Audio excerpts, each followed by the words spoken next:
কর্তৃক আয়োজিত আজকের সেই নবনির্বাচিত কমিটির সম্বর্ধনা এবং মত বিনিময় উপস্থিতি সভা, এই সভায় সভাপতিত্ব করছেন এই সমিতির সম্মানিত সভাপতি জনাব রফিকুল ইসলাম সাহেব।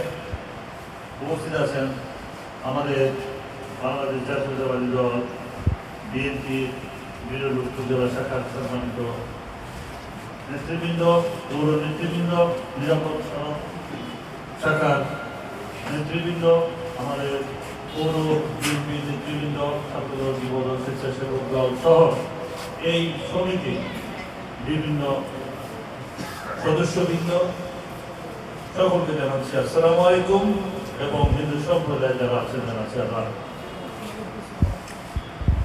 প্রথমে আমি এই নবনির্বাচিত কমিটি যারা এখানে উপস্থিত হয়েছেন, সকলে এখানে উপস্থিত নাই, আমি সকলকে ধন্যবাদ জানাচ্ছি যে তারা আমাকে এই পরিচিতি সভায় আমন্ত্রণ জানানোর জন্য।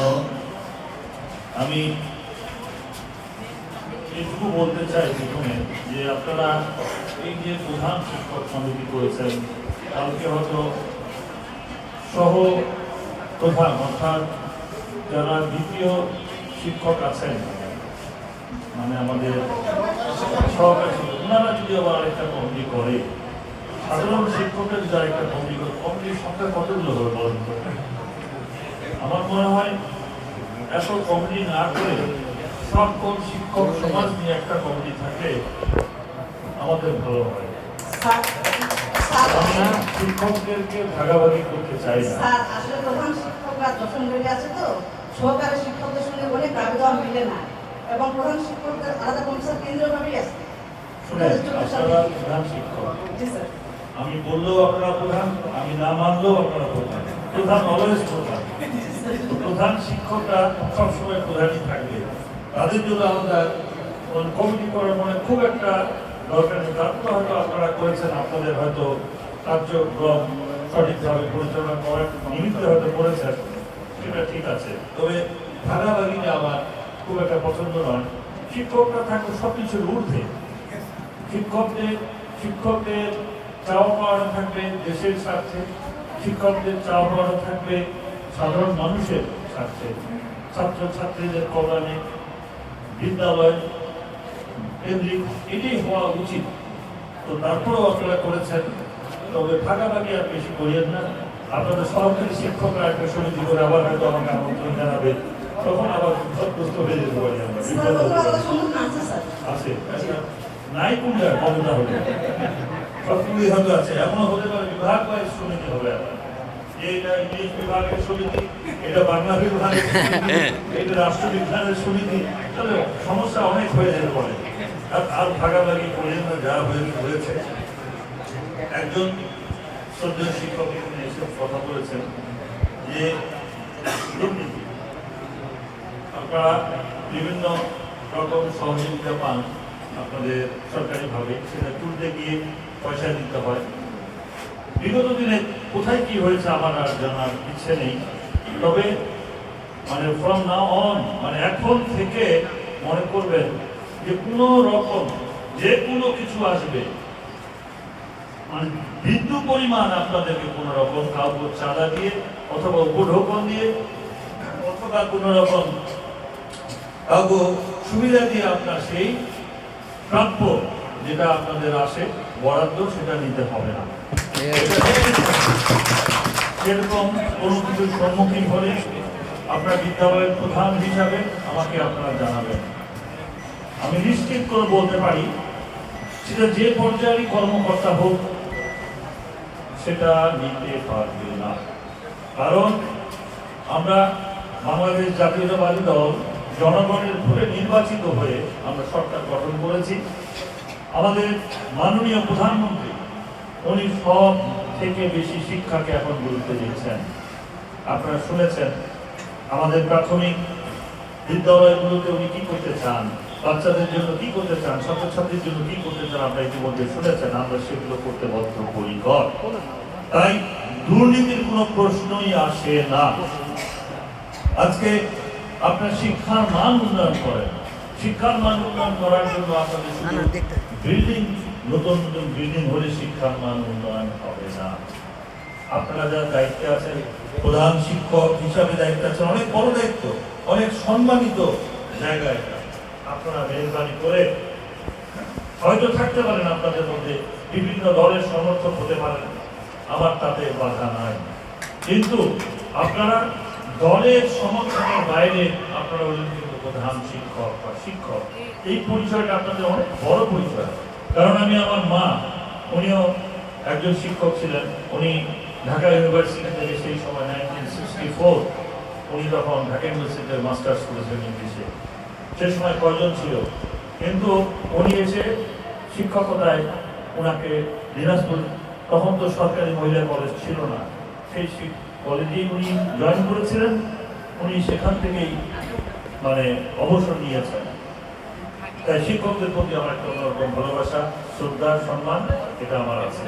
তাই আমি শিক্ষকদের প্রতি সম্মান করি, শ্রদ্ধা করি, যে ওনারা ওনাদের কর্মটা যদি সত্যিকার অর্থে দেশের স্বার্থে, ছাত্রছাত্রী মানুষের স্বার্থে যদি করেন, আমি মনে করি আমরা একটা উন্নত সমাজ পাবো, উন্নত জাতি পাবো, একটা উন্নত দেশ গড়তে আমরা সহযোগিতা পাবো। তাই আপনাদের সব ভেদাভেদগুলো ভুলে যেতে হবে। শিক্ষার মান উন্নয়নের জন্য আপনাদের যদি কোনো প্রশিক্ষণের প্রয়োজন হয়, আপনারা যদি মনে করেন যে আমাদের আর উন্নত প্রশিক্ষণ দরকার, সরকার সে ব্যবস্থা করবে। কারণ আমরা প্রশিক্ষণের ঊর্ধ্বে নই। আমি আজকে হয়তো এমপি হয়েছে, আমারও অনেক শেখার আছে। যতদিন বেঁচে থাকবো, মৃত্যুর আগ পর্যন্ত মানুষের শেখার কোনো শেষ নেই। তাই আমরা শিখতে চাই। আমি, আপনারা এখানে বলেছেন একটা ছোট্ট অনুষ্ঠান, আমার কাছে মনে হয়েছে অনেক বড় অনুষ্ঠান। এখানে কারা এসেছেন? সব শ্রদ্ধেয় প্রধান শিক্ষকরা এসেছেন। আপনারা একটা স্কুল প্রতিষ্ঠানের আপনারা প্রধান, আপনার আন্ডারে অনেকজন শিক্ষক থাকেন, সরকারি শিক্ষক থাকেন, ছাত্রছাত্রীরা থাকেন। ওই স্কুলটাকে আপনার সম্পূর্ণ পরিচালনা করেন, তাহলে আপনাদেরকে ছোট করে দেখার কোনো কারণ নেই। আপনারা শিক্ষক সমাজ যে কোনো সময়, যে কোনো প্রয়োজনে, আমি আপনাদের এলাকার প্রতিনিধি হিসাবে আমাকে আপনারা স্মরণ করবেন, আমাকে আপনারা পাবেন ইনশাআল্লাহ। আপনারা আমাকে অনেক বিশেষণে বিশেষায়িত করার চেষ্টা করেছেন, আমি অত্যন্ত বিব্রত বোধ করেছি। আমার পদটা হয়তো একটু বড়, আমি সংসদ সদস্য হয়েছি, আমি মানুষটা কিন্তু খুব একটা বড় হয়নি। আমি সাধারণ মানুষ ছিলাম, এখনো আছি, আমি আগামী দিনেও সাধারণ মানুষের চেয়ে বড় পরিচয় আর কি হতে পারে। মানুষের পরিচয়টা হচ্ছে তার ব্যক্তিত্ব, তার আত্মসম্মান বোধ, সবকিছু মিলে সে একটা মানুষ।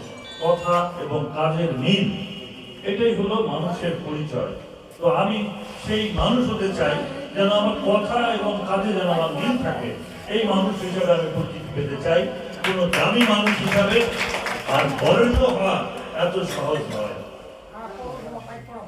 আমি আজকে এমপি হয়ে বরেণ্য হতে পেরেছি বলে আমি মনে করি না। আমার কর্ম আমাকে বলবে, আমার আগামী দিন আমাকে বলবে আমি বরেণ্য হতে পেরেছি কিনা। বরেণ্য হতে গেলে বরেণ্য হওয়ার মতো কাজ করতে হবে। দামি মানুষ এত সহজ না। কেউ কাউকে দান খারাপ করলে আমরা তাকে দানবীর বলে আখ্যায়িত করি, কিন্তু আমরা একবার চিন্তা করি না এই লোকটা যে দান করলো সে কোথা থেকে দান করলো, তার দানের কোথা থেকে আসলো এই টাকাটা, অর্থটা। সে কোনো দুর্নীতি, চাঁদা, নাকি কোনো ঘুষ অথবা কোনো সুদ, কোনখান থেকে এনে সে দান করলো। আমরা চিন্তা বিবেচনা না করেই সেই লোকটাকে আমরা দামি মানুষ বলে আখ্যায়িত করি, দানবীর বলে আখ্যায়িত করি। আমাদের এই বিশেষণগুলো দেওয়ার আগে একটু আমাদের চিন্তা করা উচিত। আমি ধন্যবাদ, কৃতজ্ঞতা জানাচ্ছি আপনাদের সকলকে যে আপনারা 12 তারিখ, গত 12ই ফেব্রুয়ারিতে বাংলাদেশে যে সাধারণ নির্বাচন হয়েছে, এই নির্বাচনে অনেক শিক্ষকবৃন্দ আপনার দায়িত্ব পালন করেছেন এবং সুন্দরভাবে দায়িত্ব পালন করেছেন বিধায় কিন্তু একটি সুন্দর নির্বাচন হয়েছে। এই নির্বাচনের মাধ্যমে সাধারণ জনগণ নিজের নিজের ভোট দ্বারা যার যার পছন্দ অনুযায়ী প্রার্থীকে ভোট দিতে পেরেছে বিধায় একটা সুন্দর নির্বাচন হয়েছে এবং আপনারা সেই নির্বাচনে সহযোগিতা করেছিলেন বিধায় আমরা আজকে এখানে সংসদ সদস্য হতে পেরেছি।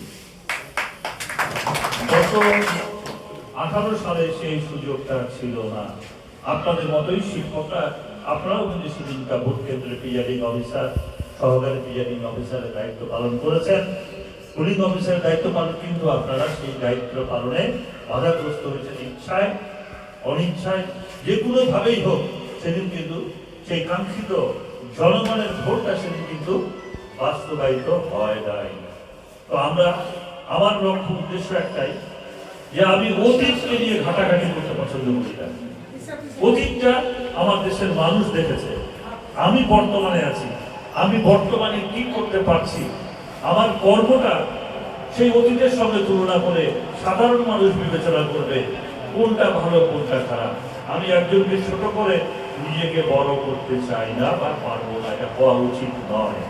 মানুষের সমালোচনা করা খুব সহজ, কিন্তু নিজের সমালোচনা করা অত্যন্ত কঠিন ব্যাপার একটা। আমি আজকে সারাদিন সকাল থেকে কি করলাম, এটা যখন আমি রাতের বেলা বিছানায় শুব, আমি যদি একটু চোখ বন্ধ করে নিজেকে চিন্তা করি কয়টা ভালো কাজ করেছি, কয়টা অন্যায় করেছি, কয়টা যুক্তিসঙ্গত কাজ করেছি, আমার বিবেক আমাকে জবাব দিবে যে আমি কাজটা সঠিক, কোনটা ভুল, কোনটা অন্যায় করেছি।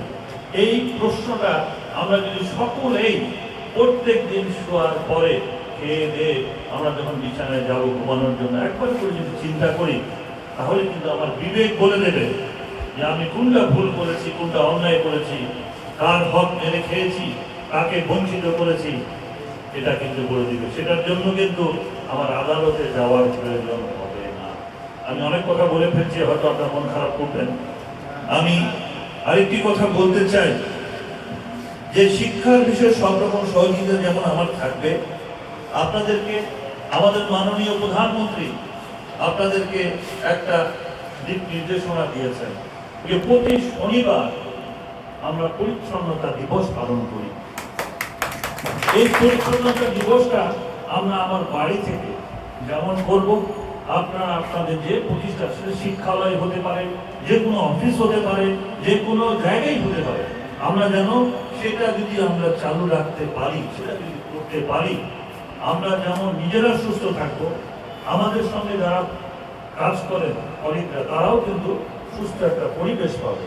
তাই আপনাদের কাছে, যেহেতু আপনারা একটা প্রতিষ্ঠানের প্রধান শিক্ষক, আপনারা শিক্ষক সমাজ এবং আপনারা স্কুলের প্রধান, আপনাদের কাছে আমার অনুরোধ থাকবে, আহ্বান নয় অনুরোধ থাকবে, যার যার জায়গা থেকে আপনার বাড়িতে যেমন আপনি ভালোবাসেন, পরিচ্ছন্ন রাখতে পছন্দ করেন, ঠিক আপনার শিক্ষা প্রতিষ্ঠানটাকেও সেভাবে পরিচ্ছন্ন রাখার চেষ্টা করবেন। তবে আমরা একটা সুস্থ সুন্দর আমরা একটা পরিবেশ পাবো, সমাজ গড়ে তুলতে পারবো। আমরা স্বাস্থ্যকর হিসাবে নিজেকে সুন্দরভাবে পৃথিবীতে বেঁচে থাকার একটা জায়গা নিজেরাই তৈরি করতে পারবো। আর আপনাদের আজকের এই যে অনুষ্ঠান, আপনারা হয়তো সম্মানিত যারা কমিটিতে আছেন তাদের হয়তো একটা বিতরণ হবে, নাকি ড্রেস বিতরণ হবে। আমি অবশ্যই আপনাদেরকে সময় দেব। আমি ম্যাডামকে বলেছিলাম যে আপনি যাবো, আমি আপনাদের অনুষ্ঠান ছোট বড় আমার দেখার বিষয় নয়। আমার কথা হচ্ছে মানুষ আপনারা আসবেন, মানুষ গড়ার কারিগর আপনারা আসবেন। আমি আপনাদেরকে নিয়ে এই কাজগুলো করতে চাই। আমি হয়তো আজকে এমপি হয়েছি, কিন্তু আমি এমন কোনো মানুষ হয়ে যাই নাই যে আমার সঙ্গে কথা বলতে গেলে বা আমার সঙ্গে চলতে গেলে আপনাদেরকে কারো মাধ্যম ধরে বা কোনো বিশেষ কিছু ভাবে আমার কাছে আসতে হবে। আপনার যে কোনো প্রয়োজনে, যে কোনো সময়, যে কোনো ভাবে আপনারা আমার সঙ্গে সরাসরি যোগাযোগ করতে পারবেন, কোনো প্রয়োজন নেই। আমাদের সরকার, যেটা প্রথমে বলেছিলাম যে আমাদের সরকার মাননীয় প্রধানমন্ত্রী উনি বলেছেন যে প্রাথমিকের বাচ্চাদের জন্য স্কুল ব্যাগ থেকে শুরু করে পোশাক, জুতা আমরা প্রত্যেকটা দিতে চাই। কারণ উনি বিদেশে 17 বছর ছিলেন, সেখানকার স্কুলগুলো উনি দেখেছেন, সেখানে বাচ্চারা কিভাবে স্কুলে যায়, কত ডিসিপ্লিন, তাদের পোশাক সুন্দর, তাদের ড্রেস আপ সব কিছু মিলে সেটাকে উনি আমাদের মাঝে তৈরি করতে চান। তো এটার জন্য আমাদেরকেও সৎ হতে হবে। যেমন আপনাদের শিক্ষালয়গুলোতে টিফিনের ব্যবস্থা করা হয়, একটা এনজিও আমার কাছে গিয়েছিল সেদিন এনজিওটা আমার সাক্ষাৎকার নেওয়ার জন্য, যে আপনি একটু বলেন আমরা কেমন কি করলাম, আমি জানি না।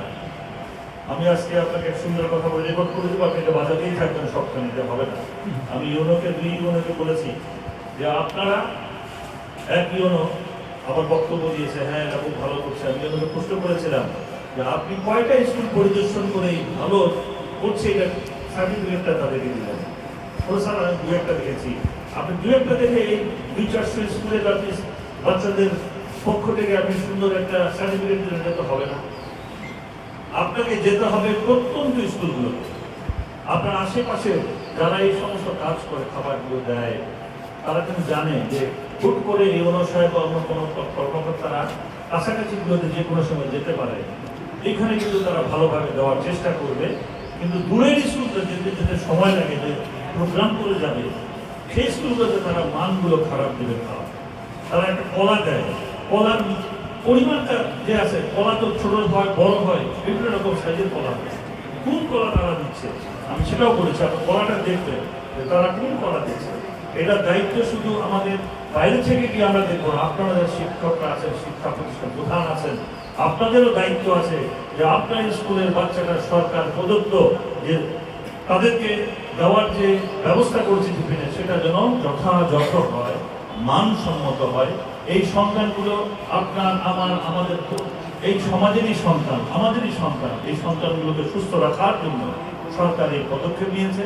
আমরা যেন আপনারা আপনাদের যারা এখানে আছে, শিক্ষকরা আছেন, টিফিন যারা দেন, তারা যেন মানগুলো যাচাই করে বাচ্চাগুলোকে খাওয়ায়, এটা আপনাদের কাছে আমার অনুরোধ থাকবে, আহ্বান থাকবে।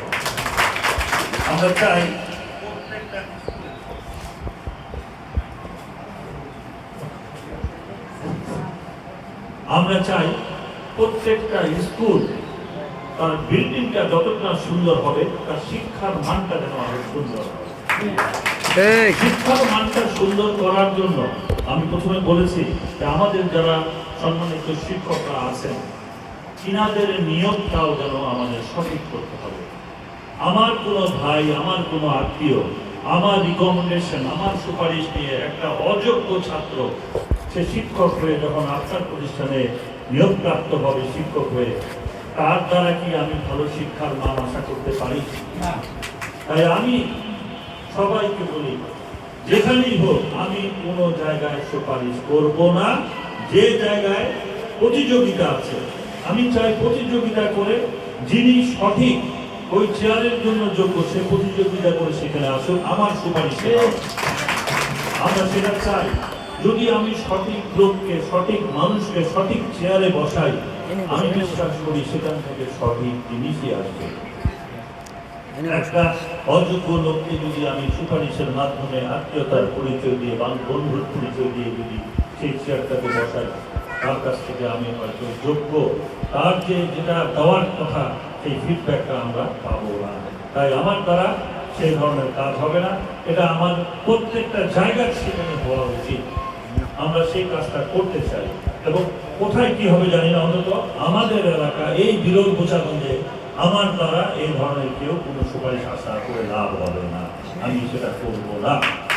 আমরা চাই যদি আপনি একটা গাছ লাগান, সেই গাছটা যদি গোপাল ভোগ আমের গাছ লাগান, তবেই তো আপনি গোপাল ভোগ আম খাবেন।